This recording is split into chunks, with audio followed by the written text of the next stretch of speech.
Welcome to Just Some Guy Trading with 2021 World Champion Trader Kevin McCormick. Welcome back. I'm Kevin McCormick, and this is my weekly Traders Outlook for July 9th. This week, I'm covering the S&P 500, NASDAQ, crude oil, natural gas, and we'll finish up with the soybean complex with soybeans and soybean oil. As always, my video goes in this order, so feel free to jump around to the areas that are most important to you. This presentation is for educational purposes only. This week, I'm going to start off by taking a look at the Williams True Seasonal on a daily chart for the S&P 500. If you haven't watched my special report for the month of July in the second half, I recommend going to take a look at that because that does a much deeper dive on where I see the S&P 500 going this month and for the rest of the year. But with that said, as I've mentioned here over the last couple of weeks, I thought that this turnaround Tuesday trade was going to kick off the July rally. It did, and this week we had basically a week of consolidation. We didn't break any uptrends. And when looking at the seasonal pattern, as I said before, we should really start to turn lower towards the end of July. I feel like we're about 1 week ahead, so I feel like we're at more towards this area. So I'm hoping we can hold on and have some follow through this week, taking us a little bit higher. With that said, let's take a look at where our support levels are right now. We've come in and touched the 18-day moving average perfectly this week, so we should break up higher from these levels. We've hit William percent R oversold, so we do have a buy signal starting on Monday. I would say it's safe to get long at Mondays. Friday's high is a good place to get long if you're not long already. I'm still long from the turnaround Tuesday back here. I have some stops in this area right here right now, and that's where I'm looking for the S&P 500 this week to make one last move higher, and then next week we might have to take a look at things and consider closing out our longs and possibly going short into the end of July. Next up, let's take a quick look at the NASDAQ.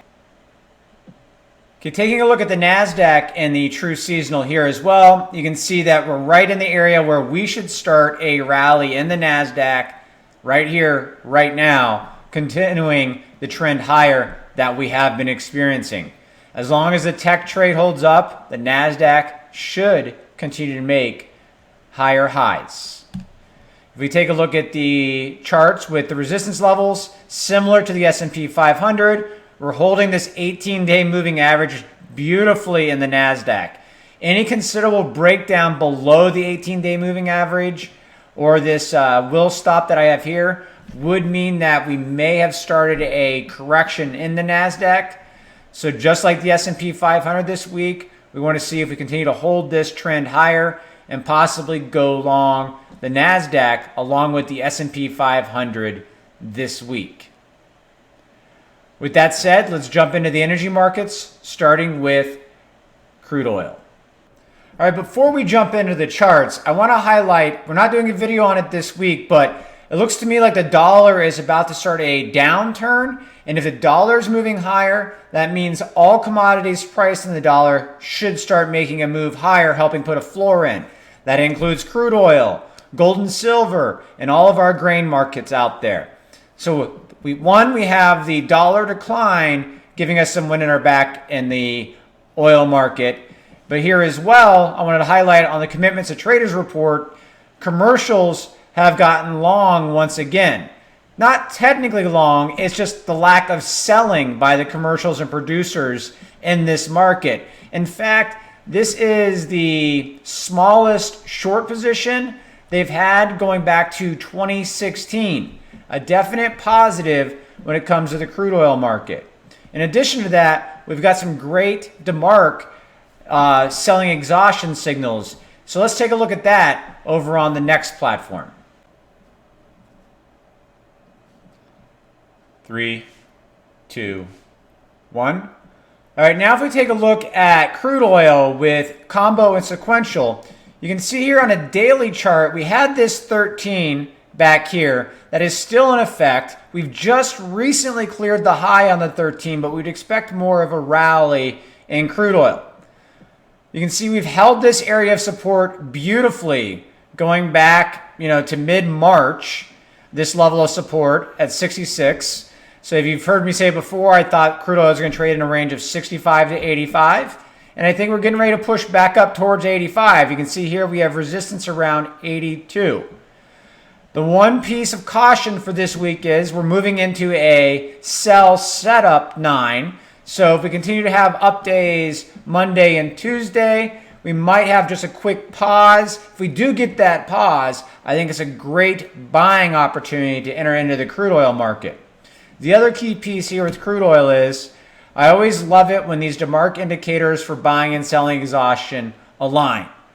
And as you can see here, we had the 13 buy signal that occurred back in April, and we still haven't cleared that level. We really need to get up above 80 again so that we can say that this 13 was accurate as well. This aligns with the daily chart. So this week, I'm going to be waiting for a pullback in crude oil, and then that's when I'm going to take my opportunity to get long crude oil. So next up, let's take a look at the charts of natural gas. All right, I want to start off by taking a look at natural gas on the daily chart. As you can see here, I think we're finally forming the base. This is going on now for a good 3 months, and we're starting to move higher. We set these lows back here, did not make new lows. And the other interesting thing I wanted to point out here is we've been just bouncing around doing buying exhaustion 9s, selling exhaustion 9s without any follow through. So as you can see here, perfect 9 setup, buy. 9 setup, sell. 9 buy. We didn't get this one perfected. And then what happened here the last couple weeks? We moved higher again.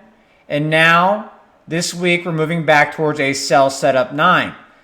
The important thing to see here is we're holding these areas of resistance. So this week in natural gas, if we can get lower, almost the exact opposite of crude oil, if we can go lower Monday, Tuesday, or just basically any 2 days, get our 9 buy, that's when I'm going to be looking to enter the natural gas market this week after we get a few days lower.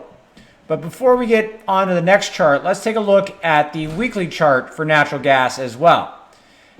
This gives us a much better picture. You can see this full decline we've had, that if you're a natural gas trader, you're well aware of this horrible decline we had in the commodity. But the important piece is export terminals are open again, and natural gas is in demand internationally.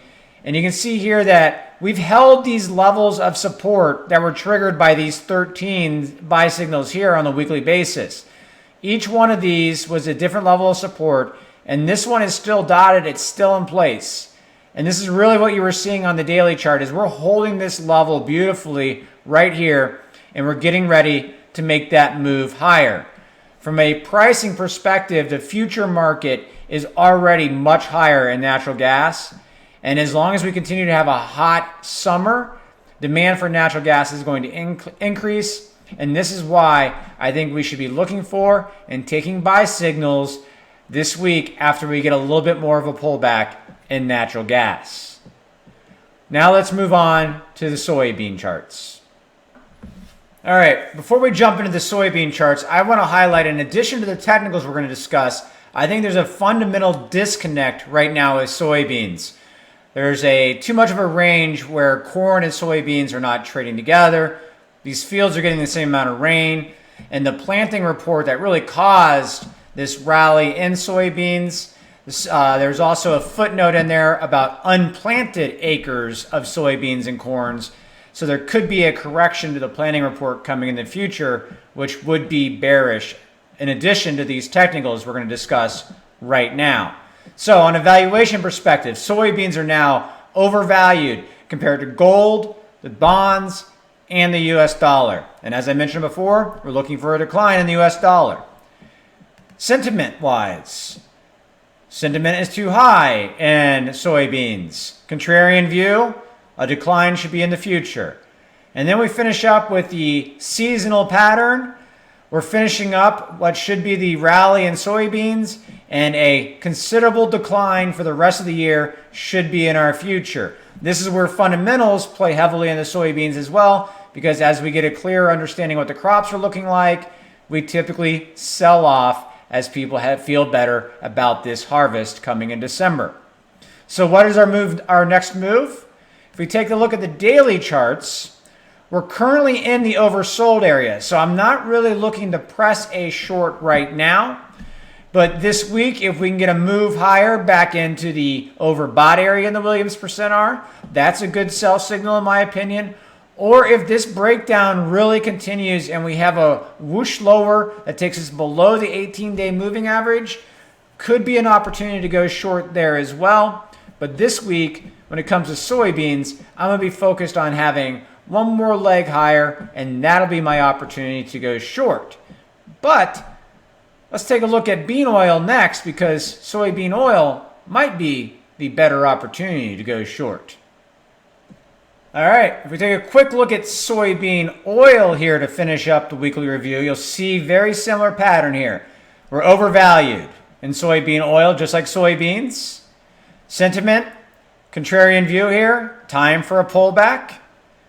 True seasonal, just like soybeans, this is about the time of year when the decline in the soybean complex, both oil and soybeans, go lower.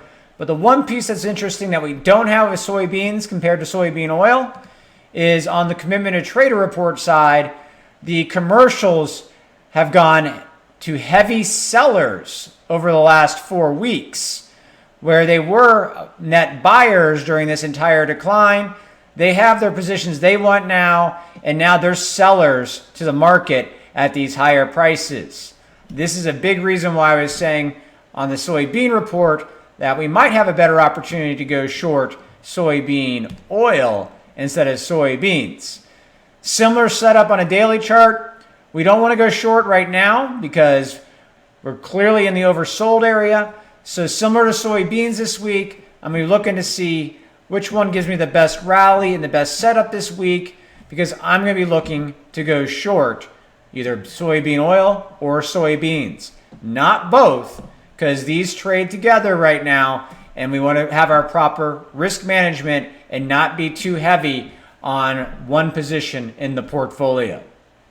Thanks for watching Just Some Guy Trading. Please remember to like and subscribe so you always know when all of my videos come out. Good luck to your trading this week, and I'll see you next time.